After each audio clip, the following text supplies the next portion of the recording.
Olá, alunos do oitavo ano, Colégio Maria Imaculada. Saudade de vocês já, hein? Olha, nós daremos aí início às nossas aulas online, tá? E eu vou dar continuidade na matéria, o conteúdo de polinômios. Então, eu gravei a videoaula e gostaria que vocês assistissem aí com bastante atenção. E qualquer dúvida, anotem para a gente estar solucionando depois, ok? Um abraço a todos e boa aula. Tchau, tchau. Fique com Deus. Olá, alunos do oitavo ano. Estamos aqui para dar sequência na aula de monômios e polinômios. Nós, em aulas anteriores, em sala, nós já tivemos uma noção do que é um monômio, binômio, trinômio e polinômio. E eu vou retomar essas noções e explicar aqui algumas propriedades para vocês. Então vamos começar aqui com o monômio. O que é um monômio? O monômio, ele é formado por um único termo, Então aqui nós temos o termo, olha, 2x. O que significa? Significa que é um número 2 multiplicado, aqui tem uma multiplicação no meio, Podemos até colocar um pontinho para indicar essa multiplicação, mas não é necessário. 2 multiplicado por um valor x que eu não sei, Pode ser qualquer valor. Esse x aqui é chamado de variável. Aqui nós temos outro termo, 4ab. Significa que é 4 vezes um valor que vale a, pode ser qualquer valor, vezes um valor que vale b. Aqui nós temos outro termo, 10x ao quadrado. Então é 10 vezes um número elevado ao quadrado. Então aqui eu tenho um exemplo, na verdade 3 exemplos de monômio, Esse é o primeiro, o segundo e o terceiro. Isso aqui não é monômio. Por quê? Porque tem mais que um termo. Olha, 3x mais 5ya menos 2y. Então isso aqui é um trinômio ou polinômio. O que são monômios semelhantes? Os monômios semelhantes são aqueles que possuem a mesma parte literal. Então temos aqui, olha, 2x e 4x. O que seria a parte literal? Seria essa parte que tem a letra, Então esses dois termos são semelhantes. Quando eles são semelhantes, eu posso agrupá-los. Então 2x somado com 4x obtenho 6x. Aqui outro exemplo, olha, 7x ao quadrado e 8x ao quadrado. Observe que a parte literal, x ao quadrado, é a mesma. Então eu posso efetuar a soma. 7 mais 8 dá 15x ao quadrado. Aqui outro exemplo, 10ab e 3ab. Então a parte literal é ab. Então eu posso somar o 10 com 3, dá 13ab. Aqui outro exemplo, 2ya e 6ya. Observe a parte literal que é a mesma, portanto podemos efetuar a soma, obtendo aí 8ya, tá? Então, nesse termo aqui, gente, menos 4x, o x é a parte literal, o menos 4 é o coeficiente, tá? O coeficiente é o valor numérico que vem antes da parte literal. Caso a parte literal esteja sozinha, por exemplo, x, o coeficiente vai ser 1. Por que 1? Porque 1 é o elemento neutro da multiplicação. Aqui, outro exemplo, olha, 5x. X é a parte literal, o 5 é o coeficiente.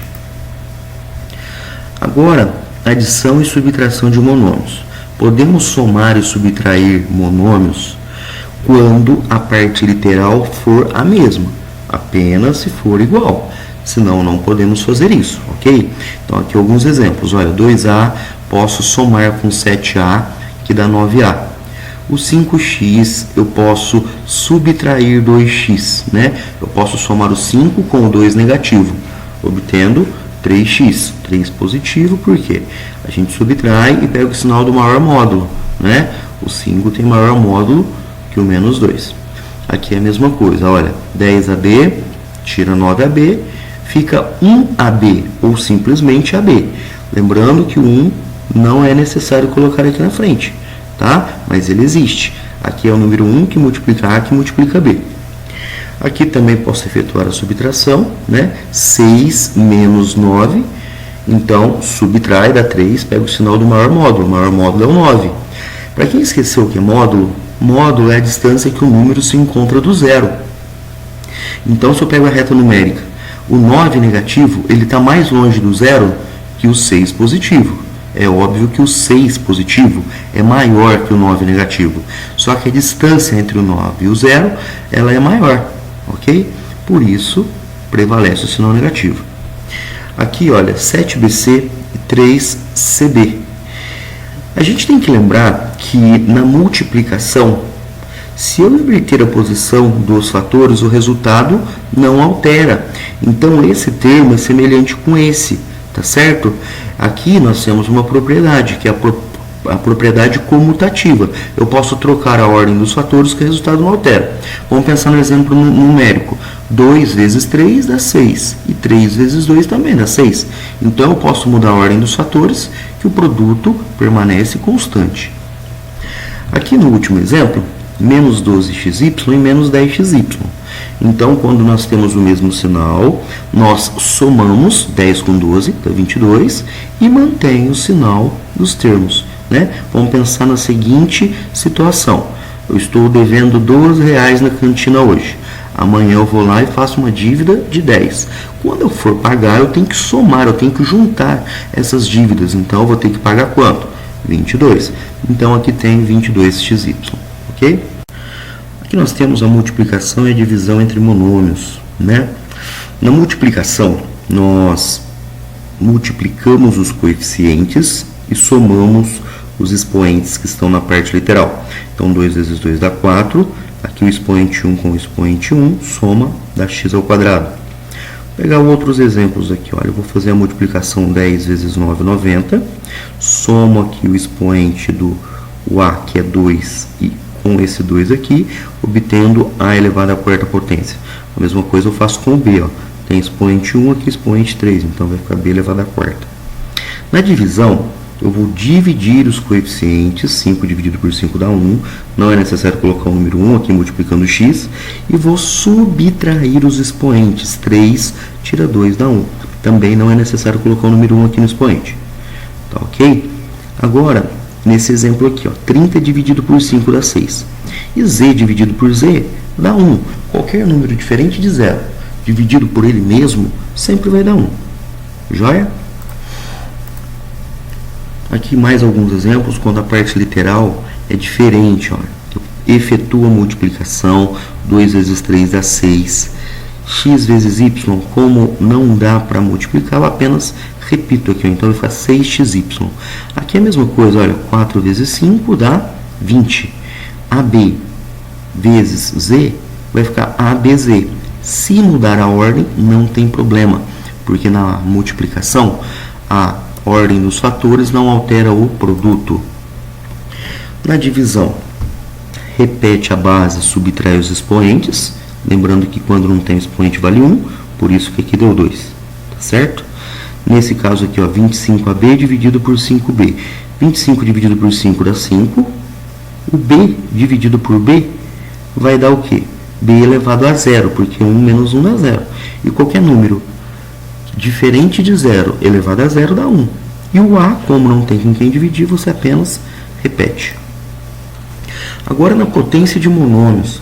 Na potência de monômios, esse expoente que está fora, ele vale para o coeficiente e também para a parte literal. Então, 7 elevado ao cubo é 7 vezes 7, que dá 49, e 49 vezes 7, 343. E o y ao cubo, eu repito ele aqui, ó. Quando a base negativa, expoente ímpar, a gente sabe que permanece negativo, tá certo? Sempre que tem o expoente ímpar e a base for negativa, o resultado é negativo. Observe que aqui o expoente que está fora é 4. 4 é par. A base é negativa. Então o resultado final vai dar positivo. Certo? Por que dá positivo? Porque faz menos 2 vezes menos 2 vezes menos 2 vezes menos 2. Né? 2 vezes 2 dá 4. 4 vezes 2 dá 8. 8 vezes 2, 16. E aqui multiplico os expoentes, né, da parte literal, o 2 com o 4, então vai ficar 16x elevado à oitava potência. Aqui o exemplo da divisão. Pessoal, olha um minutinho aqui. Aqui eu não achei a ferramenta para colocar esse parênteses até embaixo, tá certo? Mas aqui, ó, vamos considerar esse parênteses sendo até embaixo para poder valer para o 5 também. Esse 2 ele vai elevar todos os termos que estão aqui. O 3 ao quadrado, que dá 9. O 5 ao quadrado, que deu 25. E aqui eu multiplico os expoentes, obtendo 6. Então vai ficar 9 vezes x elevado à sexta potência sobre 25. Ok, galera? Logo daremos sequência às nossas aulas. Um abraço a todos. Tchau, tchau.